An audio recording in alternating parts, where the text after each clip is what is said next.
So first step, with a flat blade screwdriver or a pick of some sort, you want to go under here, pop these little covers off. Next, both of these nuts are 15 millimeters. Take them off.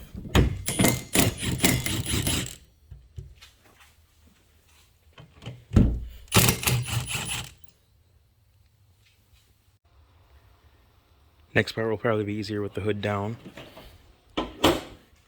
Gonna get the windshield wipers up like this. Rock them back and forth and they will just eventually come off. Make sure you remember their orientation. And the other side.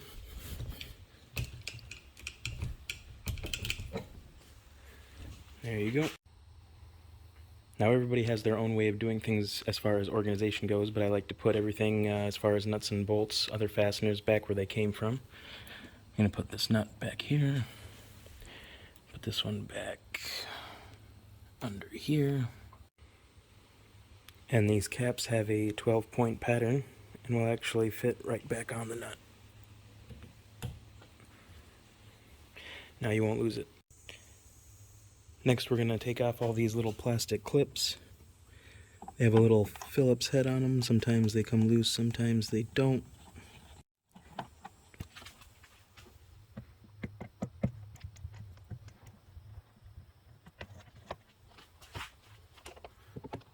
Two on each side.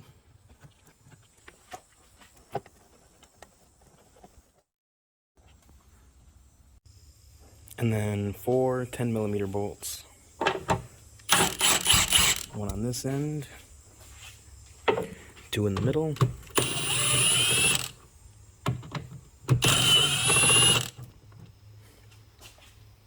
and one over here.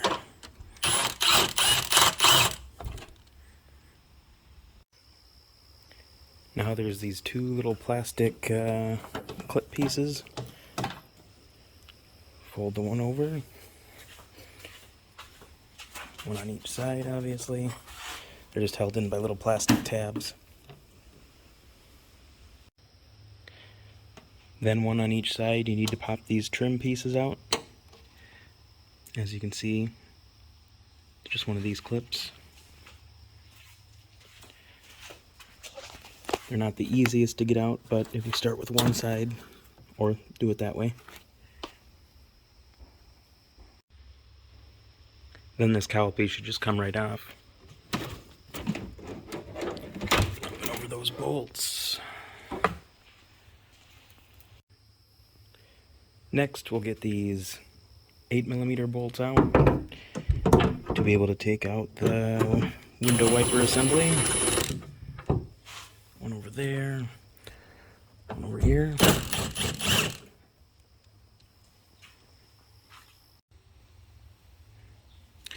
This clip is nice and easy, just bring it back, push down and pull it off. One bolt there, one bolt here, and the whole thing will just lift out.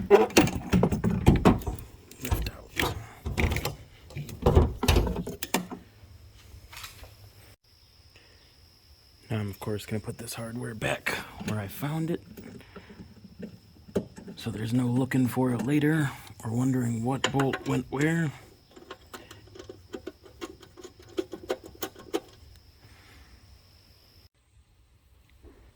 Next we have to get these inner cowl bolts out, 8mm.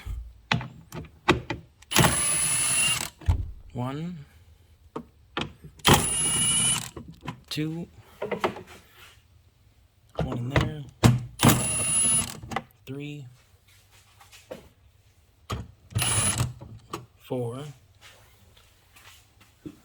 one back here. See if I can see it.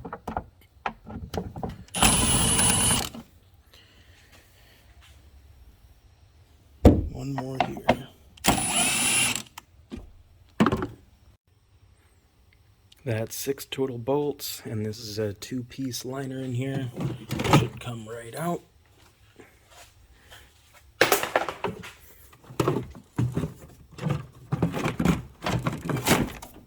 Easy enough. This is half that cowl. I'm going to put those bolts back in, plus this one, and this one, and never question where they came from. I know people are going to tell me I should have started with this, but let's get this battery out of here. 10 millimeter.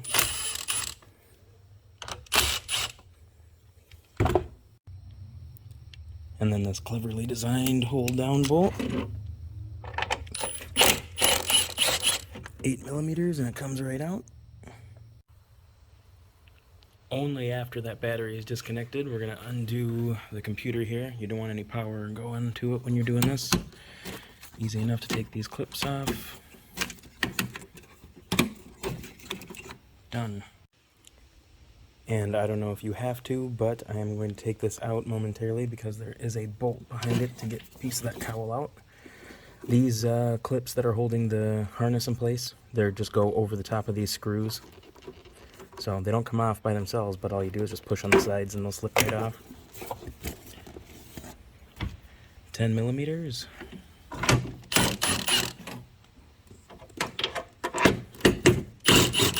Let's get this thing set aside. One more 10 millimeter that I forgot with this grounding box and a little retainer clip.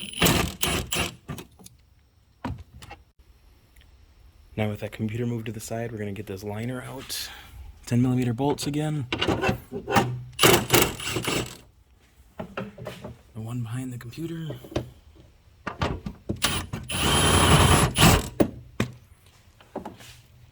Next to it. Sorry, I gotta switch hands here.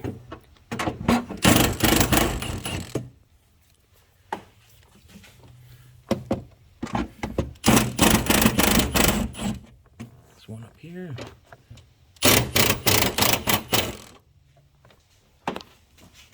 And this one right here.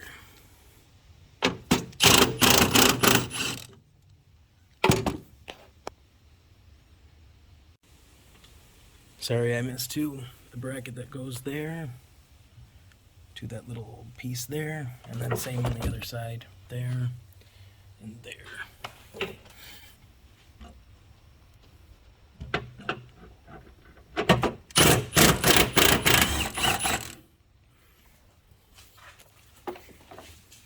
And this one.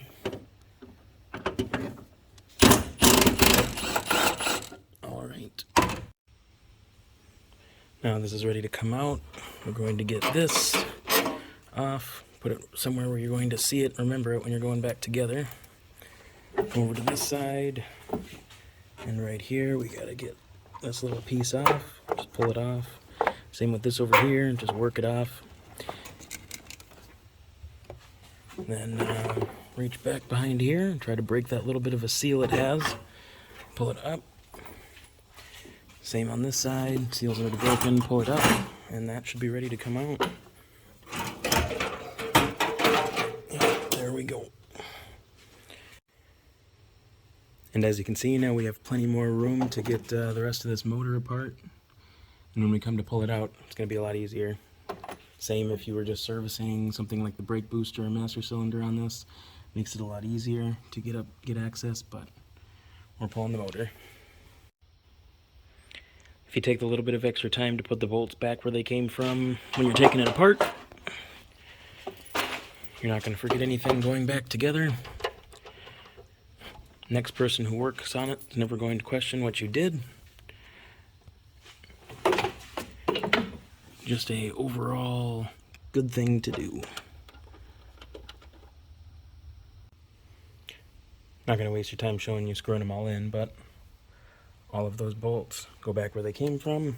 Next we're going to take off these little heat covers. I think these are just a ball end. You get kind of a grip on them and pull up. Yep, ball end. And then we have one, looks like 8 millimeter bolt down here above the exhaust.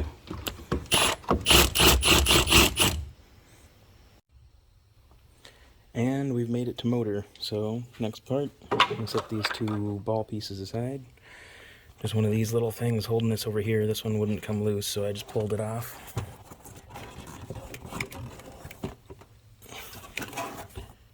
Get this out of the way. And here we are. I don't really have a manual or anything, and there's no other videos on YouTube, that's why I'm making this one.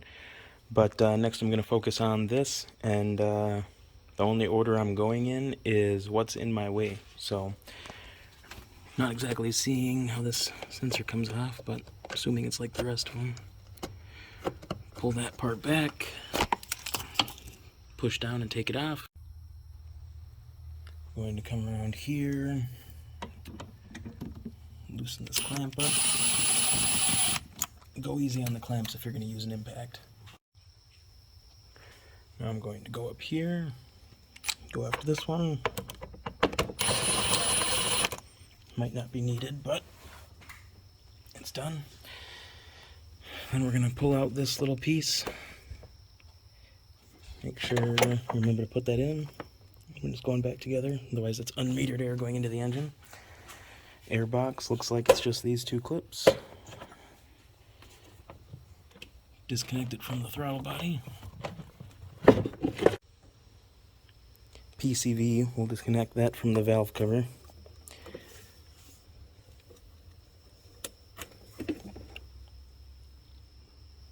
There's this little thing on the side. All you do is push that in, opens it up. You can get that whole thing up and out of there. And there we are. Even more motor. Now the lower part of this air cleaner, we got two 8mm bolts.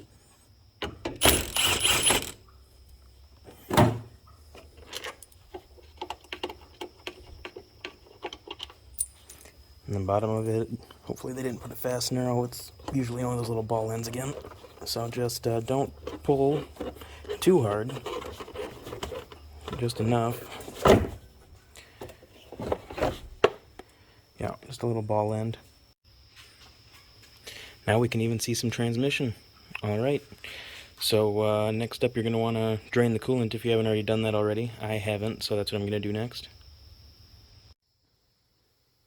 Alright guys, to drain the coolant there is a 19mm plastic drain plug, just a hex head, driver's side, over here, bottom of the radiator, right there.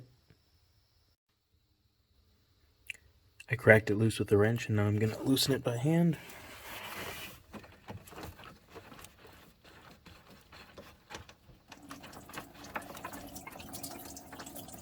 There it goes.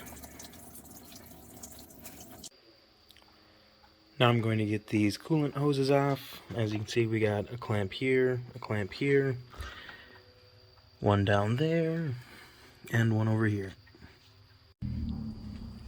You don't need this fancy hose clamp tool, but it will make it easier. All you do is squeeze on this end, and it pulls that clamp shut. You can get away with doing it with the pliers, but in tight spots especially, this tool just makes the whole thing a lot simpler.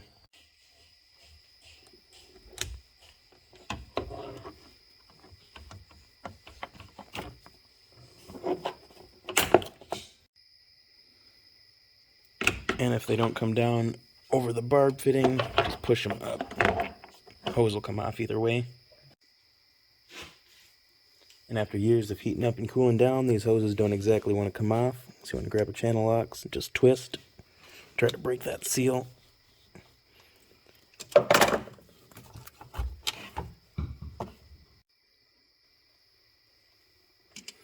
And twist.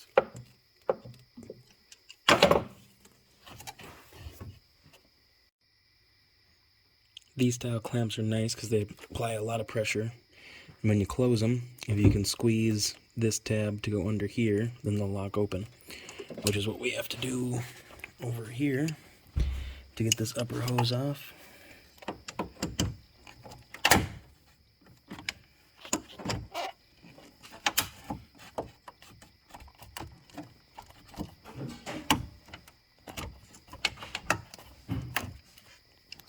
Just like that. Then since the radiator side barb fitting is plastic, I'll be able to just twist this to break it free. Shouldn't be much on there. Pull it off. Don't use the channel locks because if you squeeze too hard you're going to break the fitting and then you'll need a new radiator. And we'll get this upper radiator hose out of the way. with both clamps on it, so we're not looking for them later. Lower hose I don't think needs to come off. We're just going to tuck it to the side for now, because that clamp I don't want to try getting to. Alright, now all you have to do to get this gas line off is pop this little tab open, push both sides down, pulls right off, set that aside. This next little hose runs right over to the reservoir. I take this clamp and move it up a lot higher than you think. It has a really long barb. Pops off. Take it out of the holder here.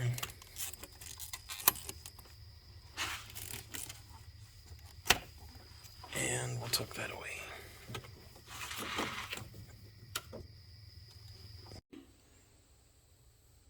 Now this next part might not be necessary, but I'm going to do it just to make getting everything taken apart easier. I'm going to be taking this intake off.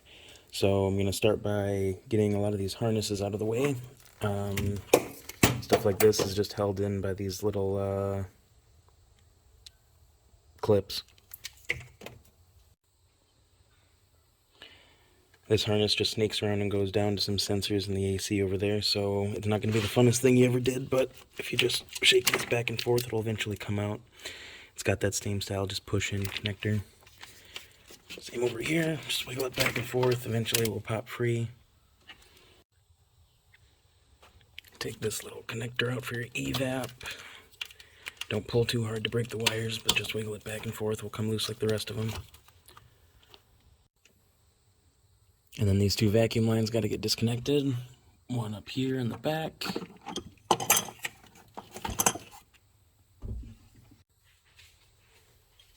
And this one right here in the front.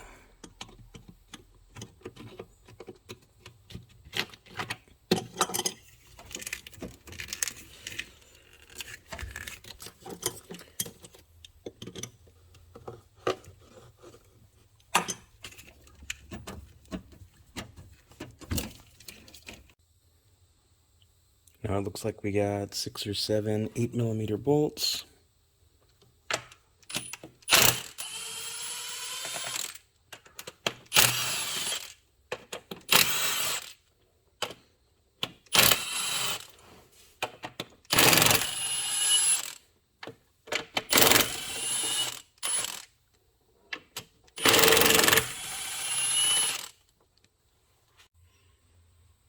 And it looks like one more small bracket bolt right back there.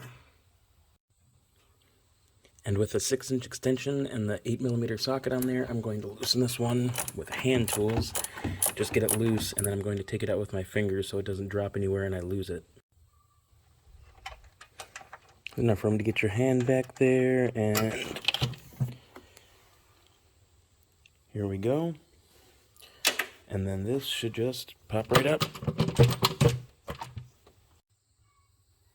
And we all know the saying, I've never met an evap hose I didn't like, but if you can't figure out how to get this one off, just take the thing off.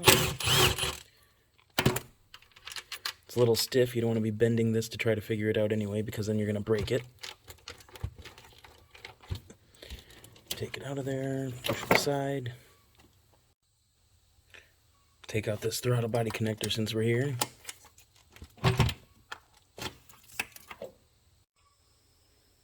And I don't know how this is going to go one-handed, but I'll try it for you guys.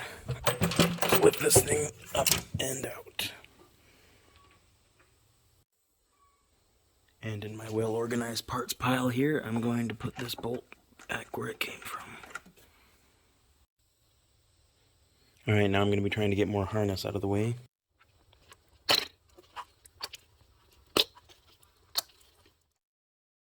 Same with the back three. This guy up here. These two down here. All these sensors are the same. Push in the tab. Pull it off. Wiggle this out of the cover. And just follow your way down. Pull the harness off the stud. Get some injector action.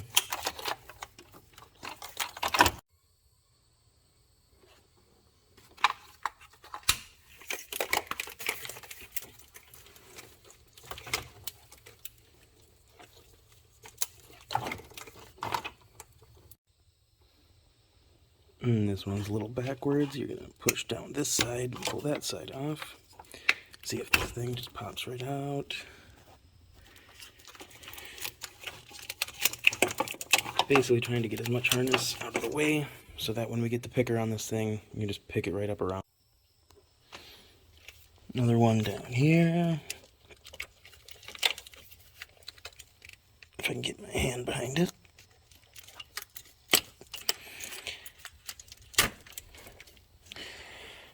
And I know a lot of people find these harnesses daunting, but most of the connectors are keyed, and when you lay the harness back out, everything is going to be basically back where it goes anyway. So use this as reference. When you lay the harness back out over the new engine when it's in there, it's going to be pretty hard to mess up. This connector on the back of the alternator is being a little difficult, probably from being next to the exhaust for so long, but principle's the same. Push that clip down or the tab down and just pull it off. If you're going to use something like pliers to do that though, be careful. You don't want to be cracking things. Just go easy on it. Alright, move this boot back. Looks to be 13 millimeters to get that off.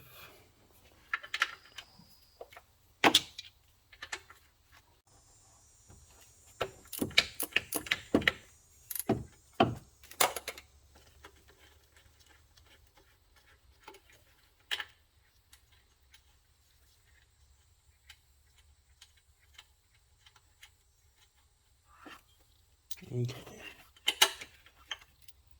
I'm going to put this nut back on that stud.